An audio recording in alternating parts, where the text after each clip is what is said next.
Hi guys, it's me, Jizzle and Machina again, and for this video, I shall be talking about the recent Disney remake of Snow White and the Seven Dwarfs, which is very kind of stupid because it's just plain old Snow White.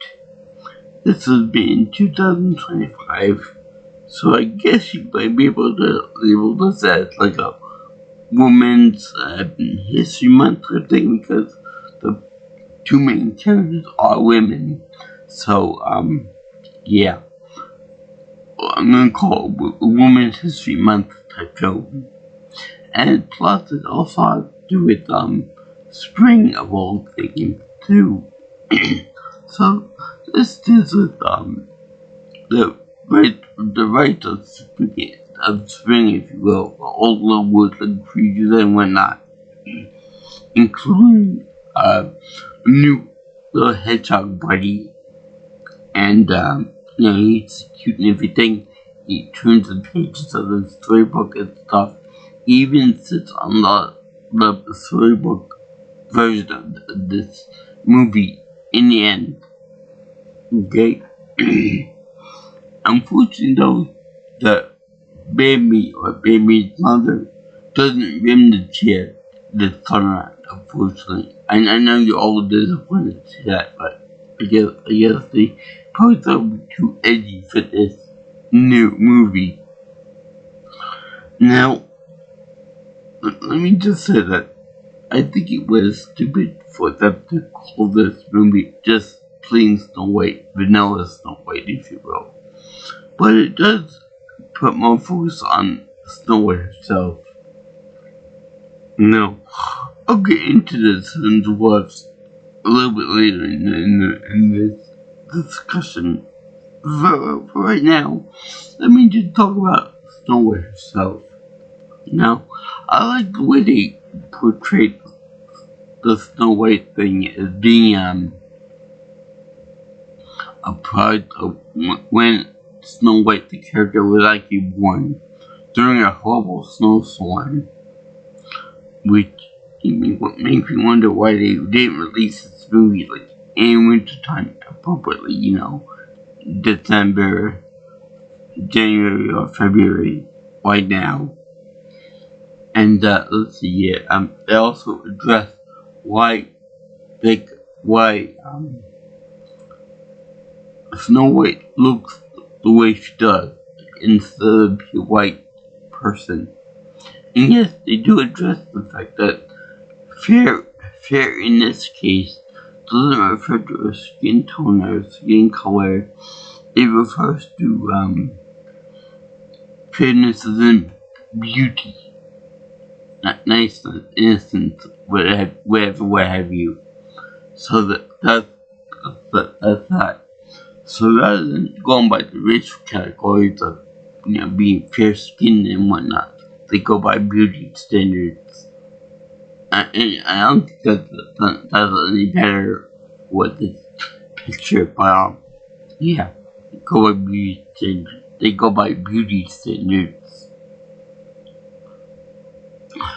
See here now, they say that because I think this is like more of a forethought than anything else. Like, I think they kept the main character of Snow White cast in this film, and since she wasn't exactly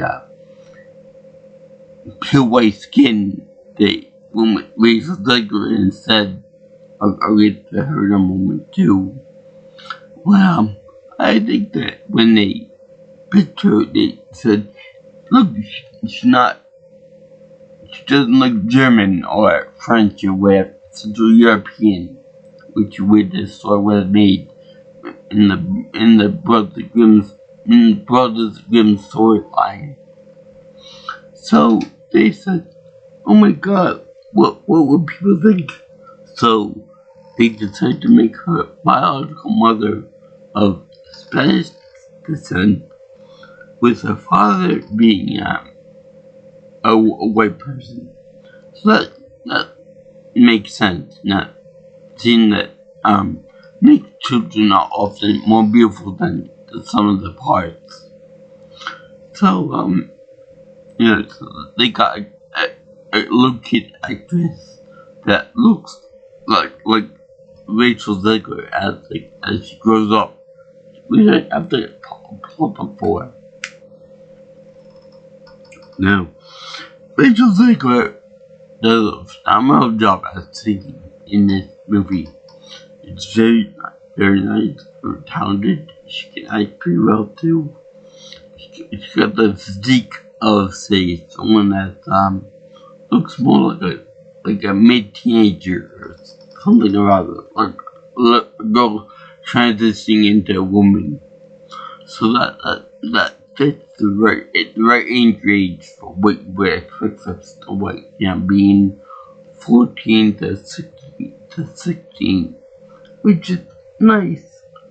Rather than saying that the full-on woman of minor princesses and whatnot. So that was actually a good choice on Disney's part. And she's very pretty, I think. But on the same note, no pun intended on that one. On the same note, Rachel Zegler as a person has a very big attitude problem. I remember in the promotional material, she was lambasting the shit out of the Disney movie that this was based on, the 1937 classic. And I know that it's not necessary for someone to be madly in love with the first movie, before they make a remake of it. But you gotta have a little bit of affection for it. You can't say oh, I hate this. Children wouldn't like this because it's scary. To this, to that. I hated it, so therefore everyone else has to hate it. The romance was weird. So yeah, it was kind of strange to hear a person who, it was almost like she was undeserving of the role. Where there were plenty of other actresses that would kill for this role for a lifetime. So yeah, there was that. She looked pretty she looked oddly fitting in her costume and her haircut, which they explained as the evil queen after sending the king off to war, kind of like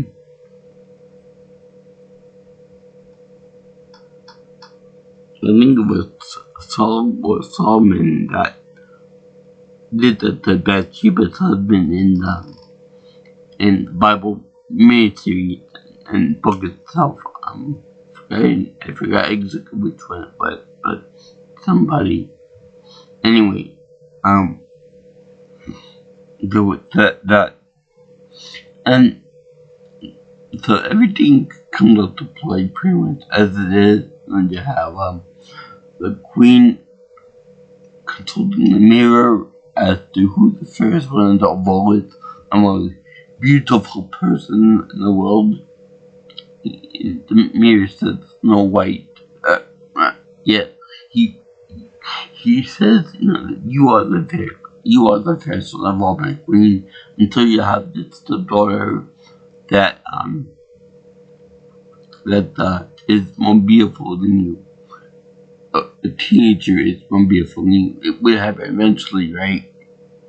So anyway, so she done like this, and I have to give them credit. They did do a very good job with the CGI with the magic mirror. And in general, they did a real good job with the CGI. You could tell that was CGI, but still, it was pretty good CGI. Could be like something like Food Fight, for example, or something silly like that. Anyway, they had that in the mirror that screams in rhyme. So that was pretty cool. It was very creepy too, like in the Adventures of Mark Twain. So anyway, follows right up to that point, with the girl working at the school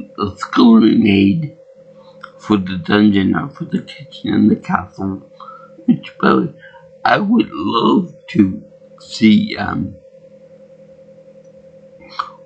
would love to see Rachel Zegler do all those spins and twirling around in the wooden shoes that were in the first movie. That would make my day. And then let's hear a bit about all the costumes and dresses and haircut and all that. Let's hear her deal with that first. Okay. So then you have everything working out good. And I like the fact that they involve multicultural people in there. The blacks, they have Latinos there, they have Asian people there too. So that was really nice to put in there. And that was nice to put in there, to be more of a multicultural society under a ruling queen.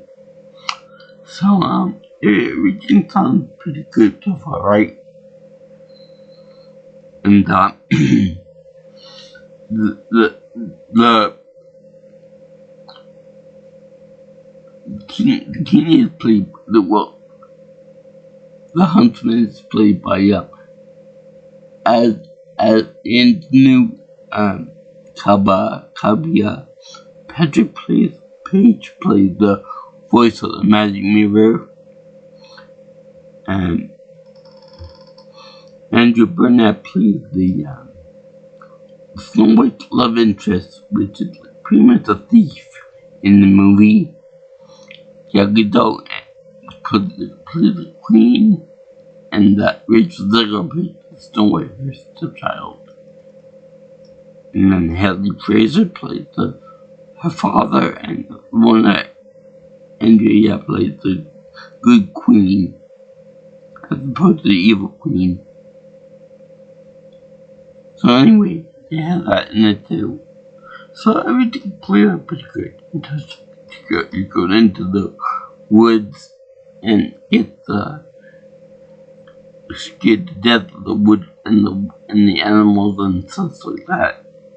Even though when they introduce Baby or Bumby's mom, they always end up showing like red glowing eyes that come forth Snow White. Their eyes don't do that.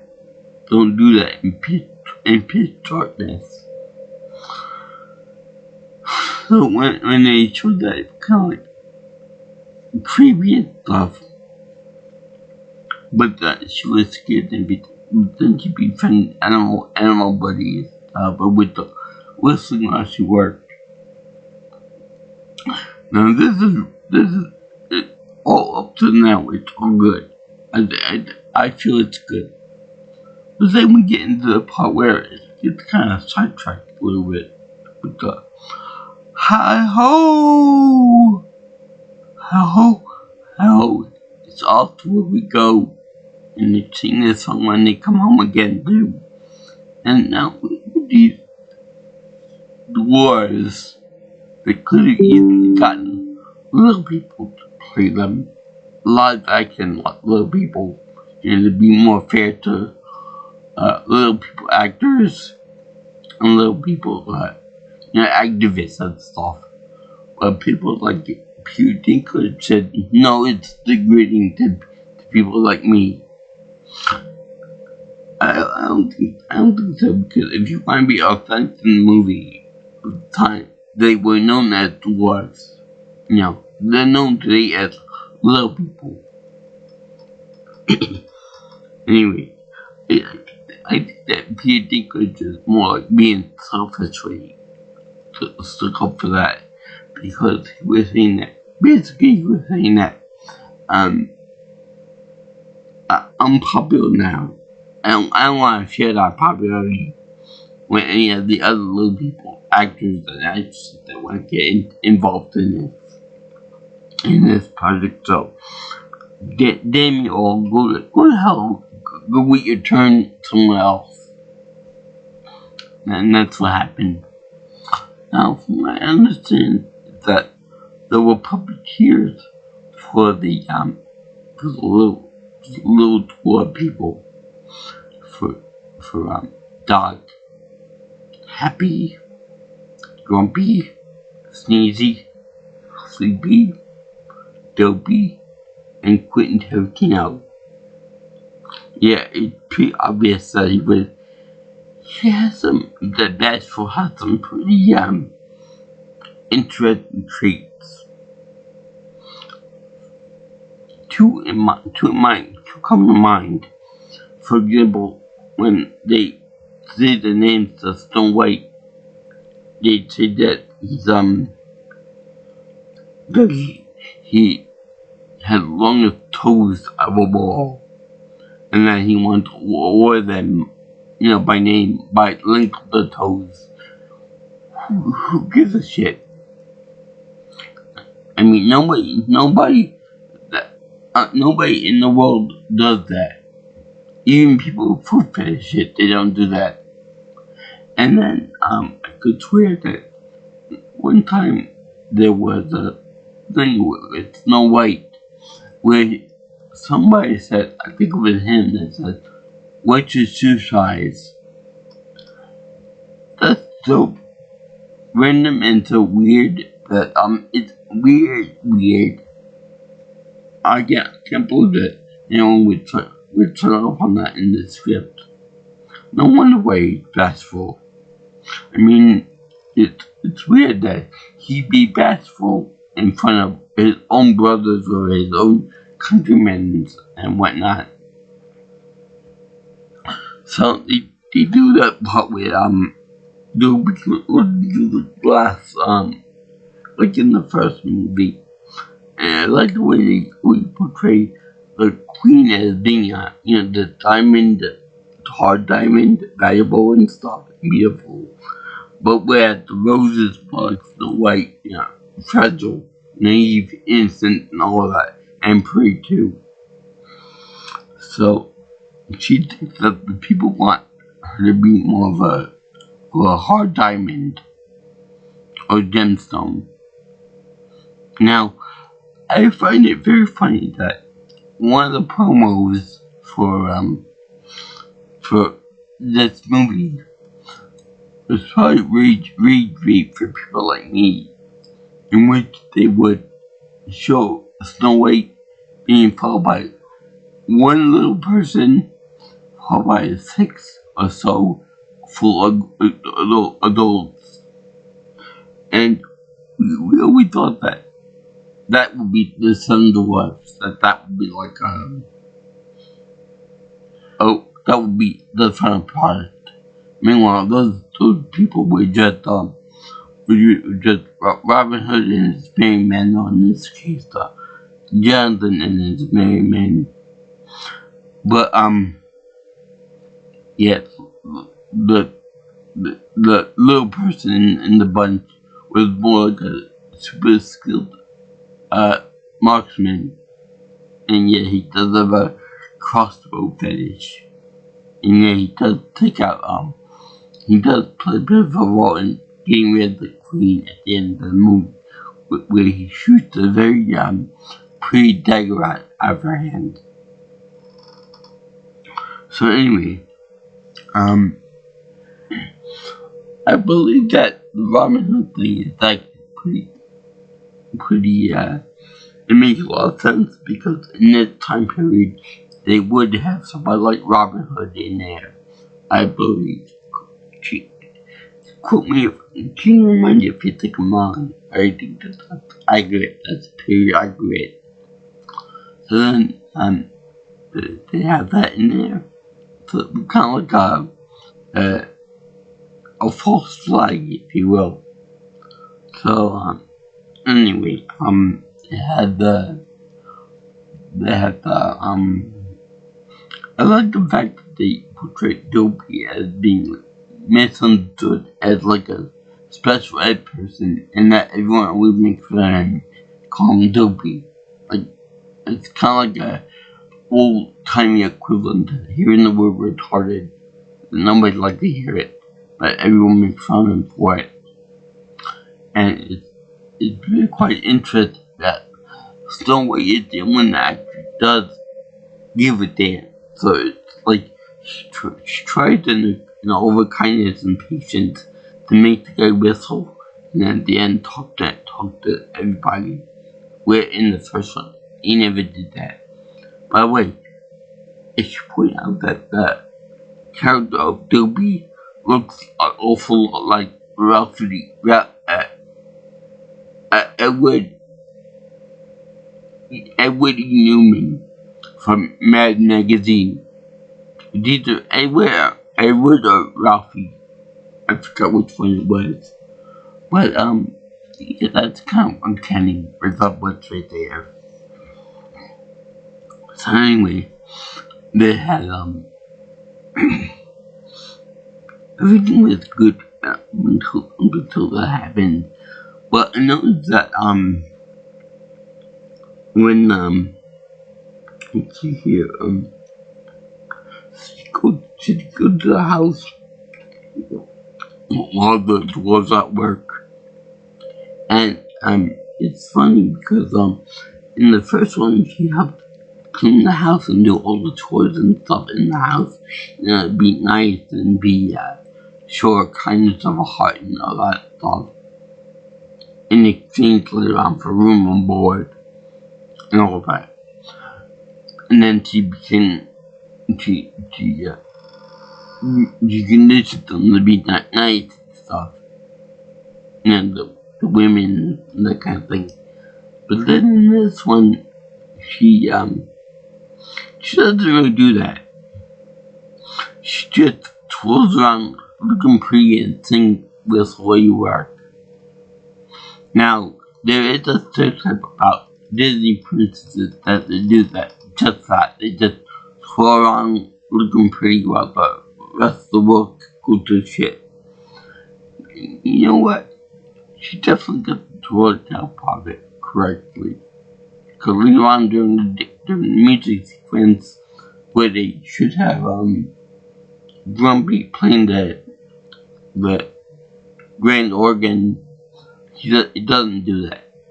But anyway, it's still pretty nice dancing with the Robin Hood and the guys. So it's kind of good. And also none of the dwarves like to do the yodeling like they do in the original. Kind of a disappointment, but what you gonna do, right? So they don't do the washing of the hands thing, and then they continue on with it. Right to the poison apple part. I like the transformation of the witch into from the queen to the witch to kill Snow White. And they do that pretty well. They played it by the book pretty much, literally in this case. But they also show that I know that with Disney movies, it's a case in point that other great and powerful, they don't really do transformation to evil witches that well, so they kept it short and sweet. And instead of having the bird there, I think it was Mortimer, the crow there, he just went right to the vulture. Which is good because later on attacks all the innocent that were like woodland creatures. So anyway, they have Snow White get poisoned by the apple, and then they have the death scene, but they don't have the part in the movie where the characters where the evil queen gets killed by a giant boulder, smashing her to ribbons down below. But they also have like her committing suicide, but not really. I'll explain that in a moment. But then they have all the dwarves not chase after her, but you stand united against her forces to chase away. I like that idea. They should be so full of rage and so full of vengeful rage that they want to kill her outright. So they eventually make the whole, looks like a little gazebo, a waiting chapel, out of golden glass rather than a coffin, because we can't have kids be scared by the way. And also, I should point out that there was a bigger audience than I thought possible for this movie, of like 30, 40, 50 people or so. So anyway, they had Snow White over there, in like a death or sleep type thing, and they had the prince come and get her. They had Jonathan the thief kiss her and stuff, and then she got up for it.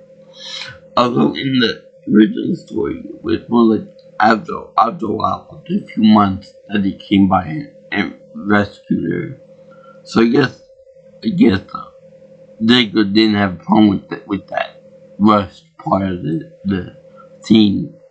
And there was also more action involved with her, like real action, like like a war type scene. And and they made a joke about the evil queen's potato set, meaning her never mind. My mother always used to call it potatoes earwax, and she used to go nuts like a fanatic after it. So anyway, after some getting up and stuff, taking a nice little nap, Snow White goes to the Queen and wants the throne for herself to be a righteous ruler. So then, after some trial and error and stuff, she ends up talking to her and trying to get the throne so that way. And then the evil queen, like, if you want to kill me right now with this dagger, with this crippling dagger. So then the sharpshooter from before shoots out of her hand, and then the evil queen retreats back to her magic mirror. And then thing is that she tried to talk to the guards who were sent to kill her. So Snow White actually said to them, you were a baker, you gave hungry people food because of how much money he had, and blah blah blah. I kept saying to myself, but don't these people have a job to do to kill this girl that the queen wants to be killed and all that? Who cares about all this sentimental rubbish?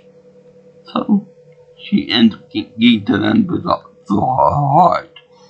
And then she chases down the queen up in the tower, and the queen actually smashes her mirror, and that's like kind of like a suicidal thing because the mirror ends up sucking her into the vortex of behind the mirror, the world behind the mirror, and trying to repair itself.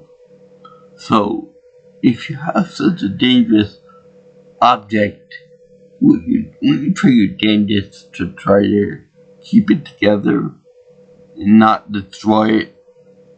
Or if you did destroy it, you would be far away from this, so that you wouldn't get caught in the crossfire of all this zone stuff, that you would be, to destroy yourself in the process. But no, not. I guess she was a very beautiful queen with a song number ballet, very good ballet. But apparently she didn't get too many brain cells. So she got destroyed. I must admit that the effect of the queen getting turned into glass or stone or whatever reminded me a lot of The Matrix. Like when Neo came out with the call on the phone. And I had to look up on the Wikipedia, but It turns out that the mirror was the source of power. So it'd be kind of connected with vanity and youth and all that stuff. So that's that. So she killed by wrongdoing. Not a suicide, but yeah, it's kind of an unknowing suicide attempt, I should say. And the father is not brought back because in Disney movies, parents gotta die and they gotta be permadeath. So there was that.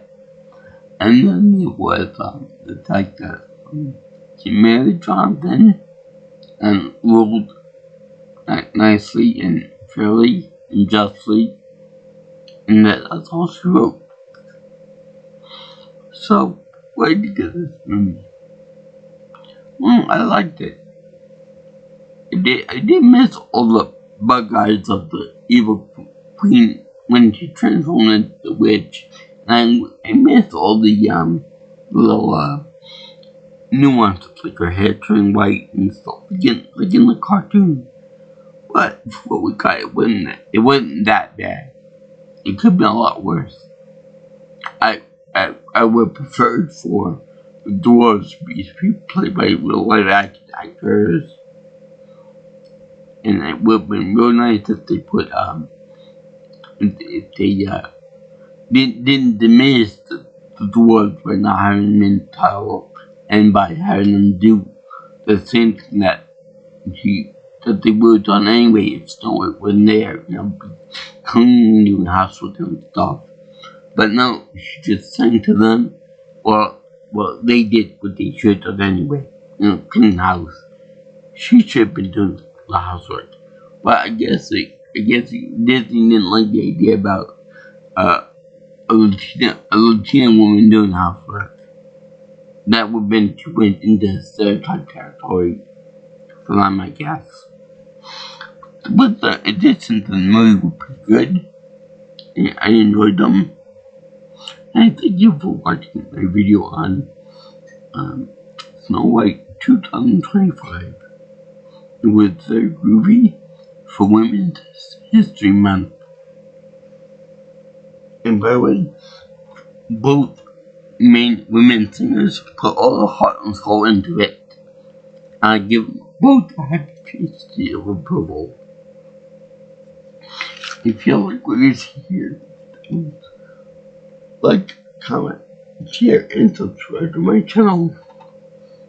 You can also follow me on Twitter you can call me or text me for any future input on my future videos and thoughts. You can also follow me on Twitter or Twitter or X if you prefer, at PNelsonPro. And my number again was 631-707-3707. Follow me on Twitter or X if you prefer, at PNelsonPro. Also, if you want, you can get me on my email at jjsviewingchannel@gmail.com. So, if you all you Disney aficionados here, I peace out, my brothers and sisters. And it's also revealed that Dopey, of all people, is a very literate narrator in this movie. He narrates the storybook, much like say Shrek does, with the little hedgehog buddy being on the back cover of the book. So, sayonara, aloha, and speaking of which, it was a show for Lilo and Stitch with Little Adorable, as well as the new Karate Kid film. So, yeah, can't wait to see that one. So, aloha to all you girls and guys into land. I'll see you in the next video. Bye bye.